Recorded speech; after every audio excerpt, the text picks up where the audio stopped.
A very good day I bid to everyone sitting behind the screen. My name is Feng Jiaxing, that's Fongjiaxin. I am from TESOL D 2022 to 2027, and today I will be doing a presentation on Task 3 for Sociology of Education EDUP 3143. So, without further ado, I have my notes with me right now, so let's get right into it. So before I talk about the contents of today's presentation, I'm going to introduce the content of today's task first. So as you can see here, this is the content table, and we have essentially three main points we want to touch on. So number one is definition of social mobility. I'll also be discussing a little bit of so essentially the first part will be an introduction to our main topic, as well as a little breakdown of the task in general.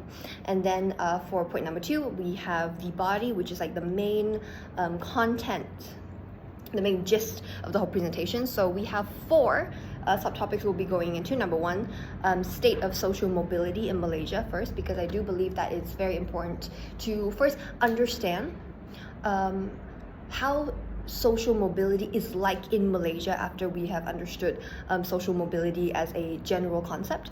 And then we'll be going into the effects of social mobility on education, specifically in once again primary schools in Malaysia. And then we'll be going into importance of social mobility. And last but not least, we'll dive into some ways that we can improve on this concept. And last but not least, we'll be going into conclusion. So in conclusion, I'm just going to do a little bit of a summary, a brief overview of what we have talked about today. So as you can see, we have around 13 pages of slides, if not including the citation. So it should be a breeze today. All right, so without more dilly-dallying, let's get right into definition of social mobility. So, before I get into that, let me break down today's task. So essentially, we are supposed to do a 30-minute presentation on social mobility, which I am going to do right now. This task also is based on topic 6 of Sociology in Education, which essentially just talks about social mobility. So now that we have that out of the way, let's go into a guide to social mobility, shall we?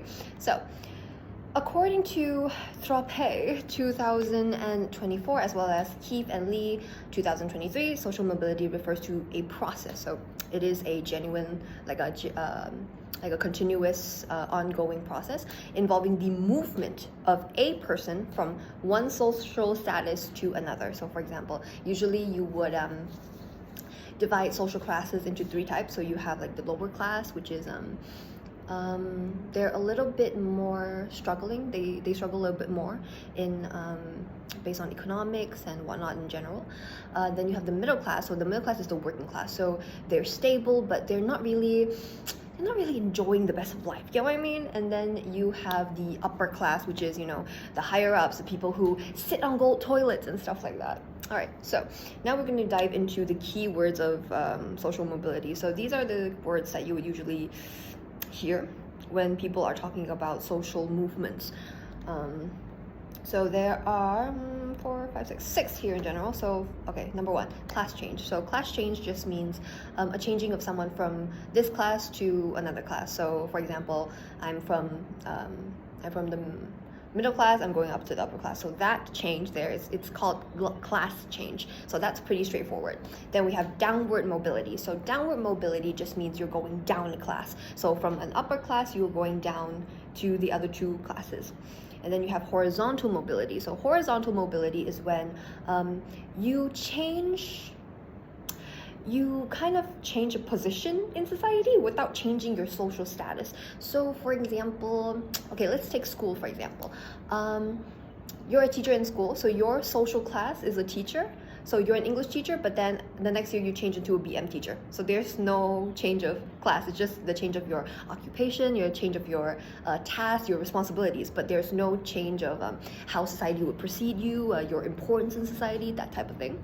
Then we have intragenerational mobility. So generational mobility is change in position during a person's lifetime based on effort and circumstances. So it is change when it's the social class change when you do everything yourself. So it's based on your own efforts only, and it does not involve anyone's other influence. So it's not something that is passed down to you. It's not something that you can pass down to others. This class belongs to you and you only, and it's something that you can't pass down. But on the contrary, for intergenerational mobility, it is mobility that you inherit from someone else. So for example, if my parents were, agong, if I'm from like a high class family with a lot of connections and whatnot, their social class will directly affect me, which means I will be part of their social class. So I will also be like a upper social class. So that is what intergenerational mobility means. And then last but not least, we have upward social mobility, which is the opposite of downward mobility, aka instead of going down, you are going up. So either you're from the middle class or the lower class and you're moving up a class. So speaking of moving up classes in general, let's now talk about the specifics. So now let's move on to state of social mobility in our great country, Malaysia. Right, so what do we have first? Okay, let's go to the overview. So according to Kali 2018, in Malaysia, absolute educational mobility. So absolute educational mobility, it essentially just means that through education, it is an absolute fact that we will be able to increase our social standard. That's what absolute educational mobility is.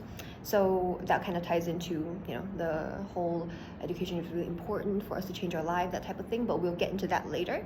So anyways, let's continue on. In Malaysia, absolute educational mobility, okay, relative educational mobility remains a challenge. So relative educational mobility kind of means how you apply that the education slit, like your certificates. So essentially, what this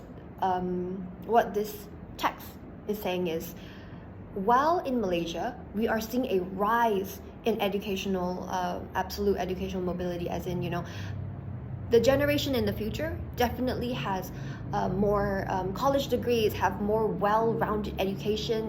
They're smarter than the older generation, but our job scope does not rise as much. So for example, nowadays compared to back in the olden days, a lot of lower class citizens, so people from B40 families, they are getting more and more education. They're getting into colleges, they're graduating from university, but when they get out and they start to look for occupations and try to change their lives for the better and move up a social class by getting a good work using their degree that they just got, it's a bit of a challenge. So that kind of doesn't tally up. So on one hand, you have people who are from a lower class background, but they are getting they're improving in their educations, they're improving in their abilities and whatnot, but they still can't get a good job that could change their social status. So why does that happen? Well, number one, as supported by Tariq 2023, a factor affecting this is quality and type of education. So long story short, just because you have a college degree or you have like an SPM, CGL and whatnot doesn't mean that it's all of it is worth the same. So for example, a bachelor degree in science or law does not have the same way as a bachelor degree in arts and linguistics. It's sad, but it's true, and it's how society works. So another way that we can look at this, quality and type of education can go for resources as well, and experience of teacher as well as enrichment opportunities. So for example, maybe in your institute or your school, you might be able to graduate from that school, with a certificate just like anyone else, but what you gain from that school might be a little bit different. That will affect, the skills that you are able to develop. So when it comes to resources, maybe your school is a little bit more poor, so they can't get access to resources such as good textbooks or extra exercise books or technology in the fact, and that can really hinder someone's development when it comes to education. Experienced teacher is also an issue where, maybe you get teachers who aren't as well trained or aren't as passionate about teaching, and that can really affect how kids learn as well. And last but not least, enrichment opportunities. Once again, when kids are in a school where, maybe the principal isn't really that big of a fan of really holding up activities and campaigns and competitions to boost, to give kids the opportunity to grow, that really just reduces the amount of opportunities kids are given to be able to interact, with their skills and really hone talents and whatnot. So that really would affect the weight of worth of their education. So next we have factors affecting social capital. So this is based on research done by Chetty, ETAL, 2022. So social capital. So social capital in this sense talks about social networks and supporters. So essentially, if you have parents or you come from a background who's very supportive, who have the money and resources and the connections to really, bring you to a farther place, obviously you go further, it'll be an easier ride for you. But if you don't have that, the ride is either not going to be that long or it's going to be super bumpy. So that kind of ties into the fact that, you could be studying for 5 years or 4 years in college or secondary or primary, 6 years in primary. But if you don't have that, extra social networking, you don't have people who introduces you to important people and whatnot, you are losing out on a lot of opportunities to essentially gain enough skills to really move your class. Last but not least, including this is a hard word to pronounce, Niethofer. I believe that this is not English, but anyways, 2024, geographic disparities and effects can affect social mobility. Yeah, so geographic disparities is as in like rural and urban schools. So obviously when you go to an urban school, you have it's in the big city center, so you have a lot more access to, let's say, printing stuff, you have more access to digital stuff, you have more access to people that could give talks in school that can enrich your pupils or students' experiences. So that really reflects, or I hope will give a really clear view of how social mobility, education affects social mobility and vice versa. So I thought of this myself. This is a metaphor that I really like. So in conclusion, overall, these findings reflect a key takeaway, which is the relationship between social mobility and education is like a snake circling to eat its own tail. Because as you can see, this subtopic is about the state of mobility in Malaysia. So we're essentially saying that, we're always told that through education, we can change our social class. But in reality, our social class will affect the type of education that we're able to get. So it's kind of like it's a vicious cycle where if you don't get a good start, it's so difficult to get a good end, no matter how much you try or whatnot. So that's why I would relate social mobility and education like as in a way that talks about how a snake eats its own tail. Because essentially they should be the same thing, they should be equal. If you have good education, your social class should also change and whatnot. If this one rise, this one's also rise. But because of inequality, because of differences in opportunities, you don't see that as reflected as it should. All right. So now let's go to effects of social mobility on education. Since we have talked about, a little briefly on social mobility in Malaysia, with a little sprinkle of education, now let's just go on a very, very deep dive of how it actually affects education specifically. So let us go into it. So number one, I'll be touching on the two types of effects, positive and negative effects. So let's go on to positive effect first. So here's the overview. According to Lek Fuang Fu and Orjamat 2022, one of the positive effects of social mobility is higher parental aspiration. So I'll give you an example. If we have a couple who is from a more difficult background, they struggle a lot, they have really fought their way just to survive in society, and they have a kid, and this kid is essentially their new hope, their new opportunity to maybe change their social status and go up a class. They would naturally motivate their kid to study more, to hopefully allow that kid to gain enough skills and opportunities to change their lives.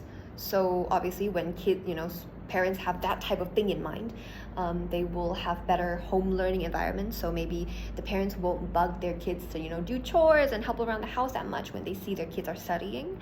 They might also tell their siblings to shh, don't make so many noise, your sister is studying right now, she has an important exam. So that would definitely increase the chances of the kid studying well, developing well in an academic sense, to move up a social class.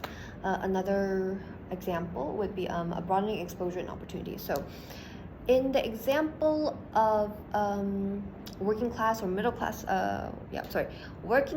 upper class parents, they would probably give their kids more opportunities and expose them to more facts and things that could help them improve their education and development, like for example tuition or extracurricular activities. Maybe they might take them to the museum for a personal showcasing or something like that. And then you also have increased investment in education. That is essentially round up the two main points I talked about just now. So obviously if your parents understand that with education you can increase your or at least there's a chance for you to increase your social standing, they would. So that will they'll invest more time and effort and money into their kids' education. Last but not least, role modeling. So that reflects on all type of parents, where if you want your kid to really succeed in education, knowing where your social class is definitely going to push you. So that kind of really push parents to clean up their character a little bit. Maybe they will start reading books in front of their kids more. They will start working more efficiently in front of their kids, in a more disciplined way, just to inspire their kids to be like them and work harder in a sense. So that would be the positive effect of social mobility on education. Then we have the negative effects. So we have two, but to me they're quite heavy actually. So according to Dolan and Lorden 2021, number one of the negative effects of social mobility on education would be pressure and unrealistic expectations. Because this kind of reflects from the first point, where it's all about the parents are motivating their kids because they have so much aspiration for them, right? And they're providing them with so much aid and support.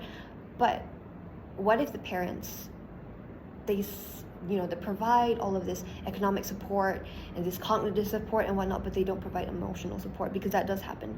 So there's actually a high chance when, especially higher class parents, the rich parents, perhaps there are some who are scared that what if my kid fails in education? They might drag down my social status. I have worked my absolute sweat off to get where I am today, and if my kid does not succeed, then everything is done for. So they would add pressure and unrealistic expectations for their kids to maintain their social standing. They kind of see themselves in their kid, and that brings pressure and whatnot. On the other hand, stratification within schools. So this can either come from parents, teachers, the administrators, policies and whatnot. But an example I would give you is, let's say we have a rich school. This is a rich school with rich parents. They're all from the upper class, but lower class, kids are also allowed to come in with their own efforts and whatnot. And the upper parents see this and they're not happy. They feel like the lower class, society is trying to take over their opportunities and, rebel against them and take all of their resources and whatnot. And because of that, they may start telling the kids, hey, do not befriend, the kids in your class that are not rich, that are not from our class. And because they're scared that, if they start to be friendly with them, they might, get taken advantage of, or they might lose their social status to someone else. And that can really lead to class-based divisions and just unequal opportunities in school, because, there's a loss of networking there. There's a lot of loss of interactive learning there. So that can, really affect education. Now let's go on to the importance of social mobility for pupils' motivation based on the symbolic interactionalism theory, because we do need to talk about a social theory that we can connect to how we can motivate pupils. All right, so let's do a theory breakdown first, because if I don't, I'm pretty sure whoever is listening to this will be very confused. So, with reference from Satyawan and Pribadi in 2022, symbolic interactionalism theory. So what is it exactly? So it focuses on individual level interactions, meaning, and self-perception. So essentially, it is about how pupils would perceive themselves and how they interpret symbols of success, which will directly affect their motivation to learn and achieve. So depending how, pupils see class divisions and, the working class and social mobility as a whole, that's going to affect how they view education.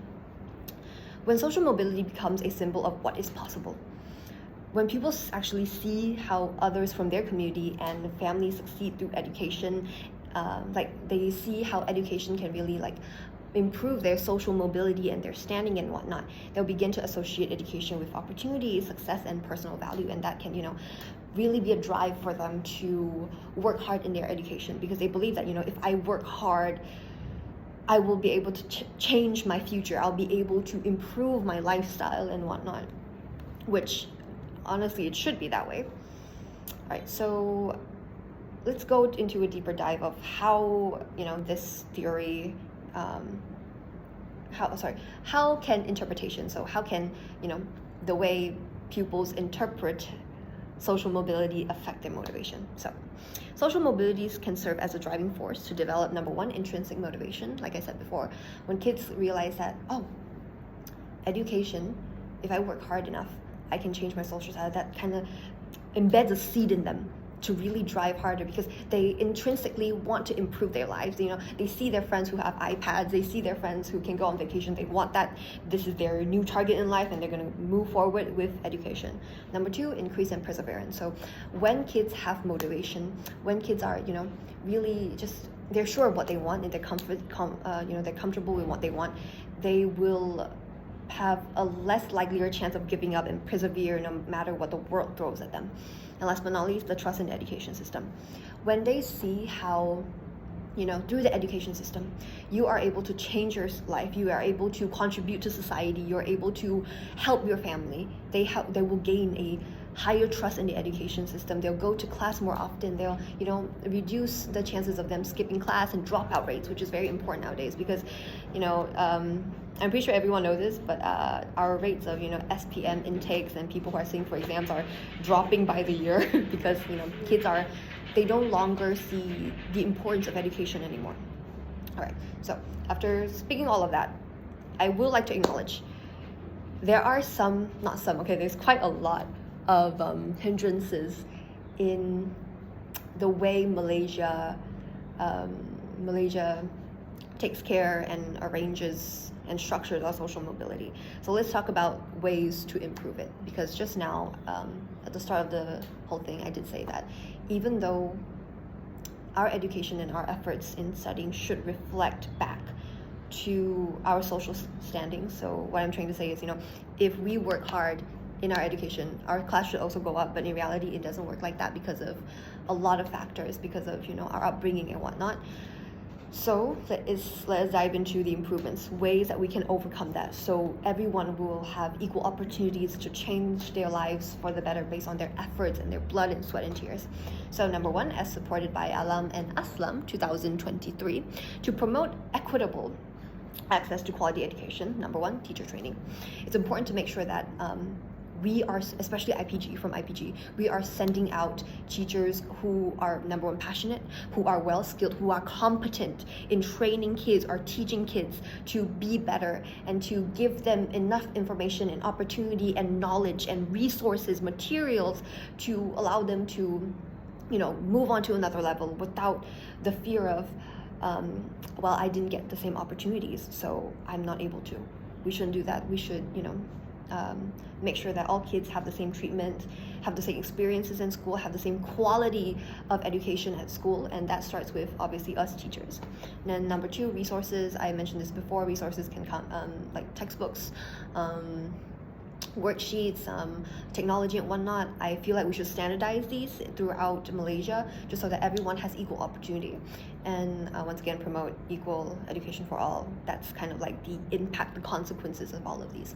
And the second improvement that we can dive into is suggested by Lawrence and Kim 2022, is to reduce discrimination and inequality. So I think I talked about this as one of the negative effects of social mobility. So what I'm trying to say is,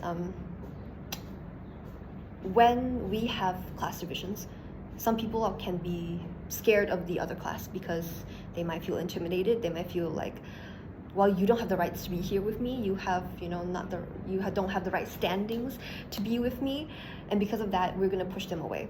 Even when we can help them, even when they can be helped and they should be helped, but because people are selfish, they want to be the only one in upper class. They want to push down the other people from the ladder, and that creates discrimination and inequality, which we need to stop. So from that, we can start with doing programs. So either the teachers can start holding little talk seminars in their school for students, for kids, while they're still they're moldable, when they're still kids and they're impressionate. It's important for teachers to tell them like, hey, class discrimination is not okay.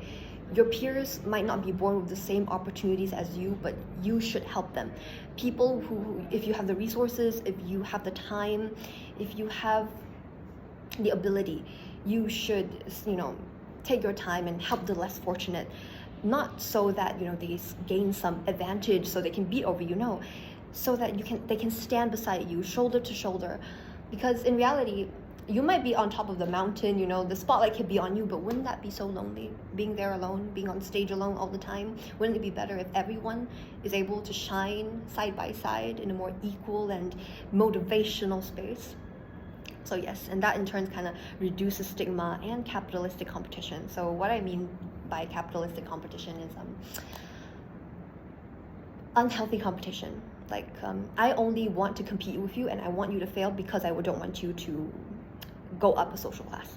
We don't want that in education, especially. We don't want anyone to sabotage their peers just so they can make sure that that person stays in their class and doesn't go up, or in fact go down. All right, so that promotes community investment and overall, which is very important. It's also in the TS25, if I'm not mistaken, community involvement in the education system. All right, now let's move on to the last part, conclusion. All right, so this is essentially just how I feel about social mobility in a sense. I think it's very important for kids to understand that just because you're born into a certain class, you're born into a certain background, you have lived your life a certain way for how many years, no matter how long that you are stuck in that situation, you should never stop fighting.